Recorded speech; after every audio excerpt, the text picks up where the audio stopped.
നമ്മളെ ബ്രേക്ക്ഫാസ്റ്റ് ഒക്കെ കഴിച്ചു. മുട്ടുവേദനയും നടുവേദനയൊക്കെ ഇപ്പോൾ ഒരുപാട് ആശ്വാസമുണ്ട്. ഗുളികയൊക്കെ മുടങ്ങാതെ കഴിക്കുന്നുണ്ട് മോളെ. എന്നാൽ ശരി കേട്ടോ, പിന്നെ വിളിക്കാം. അമ്മേ എന്നാ ഗുളിക കഴിക്കും.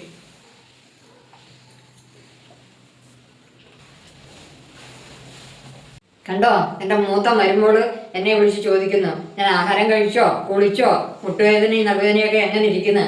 നീ വല്ലതും ചോദിക്കാറുണ്ടോ എന്നോട്? ഓ അപ്പൊ ഞാൻ തിരക്കാത്താന്നോ അമ്മയുടെ പ്രശ്നം? ആ ഇനി ഞാൻ തിരക്കിക്കോളാവേ. ചീടാ, ഇവളൊന്നും ഇന്ന് ഉണ്ടാക്കിയതുമില്ല, ഗുളികയും തന്നില്ലല്ലോ. എവിടുന്നായി വിളിക്കുന്നത്? ഹലോ. ആ ഹലോ. നീ ഇത് എവിടുന്ന് വിളിക്കുക? ആ അമ്മേ, അമ്മയ്ക്ക് സുഖമാണോ അമ്മേ? അമ്മ രാവിലെ വല്ലതും കഴിച്ചോ? ഗുളിക കഴിച്ചായിരുന്നോ? മുട്ടുവേദന നടുവേദനയൊക്കെ എങ്ങനെയുണ്ട്? നീ അതിനിവിടെ ഒന്നും ഉണ്ടാക്കിയില്ലല്ലോ.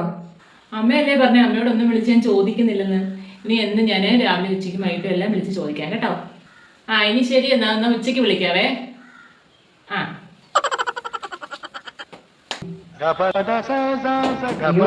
പറയണ്ടായിരുന്നല്ലോ. വല്ലതും ഉണ്ടാക്കി കൊടുക്കുമ്പോൾ അതിന് കണക്കില്ല. മൂത്ത വരുമ്പോൾ അവിടെ നിന്നെല്ലാം വിളിച്ചു ചോദിക്കുന്നതിന് മാത്രമേ ഉള്ളൂ കണക്ക്. ഇനി ഞാനും വിളിച്ചു ചോദിക്കാം.